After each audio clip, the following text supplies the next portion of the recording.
ඔයාලා හැමෝම සාදරයෙන් පිළිගන්නවා මගේ YouTube channel එකට. මම අද කතා කරන්නේ කොහොමද Gmail account එකක් හදන්නේ. ඉස්සෙල්ලාම ඔයා වගේ mobile එකේ තියෙන Gmail app එක open කරන්න. ඊට පස්සේ උඩ ඔයාගේ profile එක පේන තැන එකපාරක් touch කරන්න. ඊට පස්සේ යට තියෙන add another account කියන තැන touch කරන්න. දැන් Google කියන තැන touch කරන්න.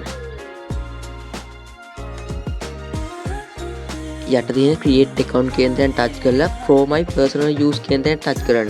ඊට පස්සේ ඔයාගේ first name එකයි last name එකයි දීලා next කියන තැන touch කරන්න.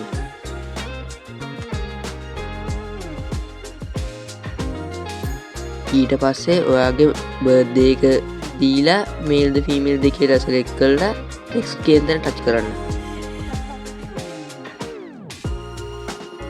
ඔයාට Google එකෙන්ම Gmail account එකක් හදලා level තියෙනවා. ඔයාට කැමති නම් මේ දෙකෙන් එකක් තෝරගන්න පුළුවන්. නැත්නම් ඔයාට මේක දෙකක් හදාගන්න පුළුවන්. යට තියෙන create your our Gmail address කියන එකෙන්. මම එකක් තෝරගත්ත Google එකෙන් මට එවුවා. ඊට පස්සේ ඔයා password එකක් දෙන්න, strong password එකක්. ඊට පස්සේ next කියන තැන touch කරන්න.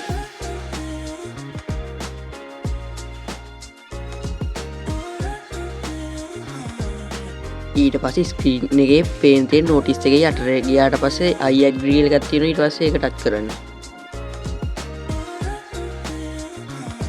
ඔයා හදාගත්ත Google account එකට switch වෙන්න ආපහු profile එක උඩ එකපාරක් ටච් කරලා ටච් කරාට පස්සේ ඔයාගේ phone එකේ තියෙන account එක පෙන්නනවා. ඊට පස්සේ ඔයා හදාගත්ත account එක උඩ එකපාරක් ටච් කරන්න. ආපහු ඔයාගේ profile එක උඩ එකපාරක් ටච් කරලා manage your Google account කියන තැන ටච් කරන්න.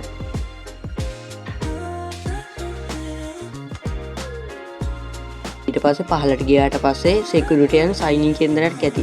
ඊට පස්සේ ඒක උඩ එකපාරක් ටච් කරලා recovery phone කියන තැනට ඔයාගේ phone number එකක් add කරන්න.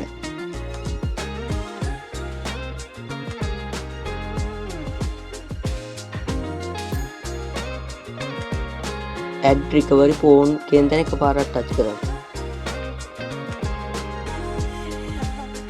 enter phone number කියන තැනට ඔයාගේ phone number එක දීලා next කියන තැන touch කරන්න.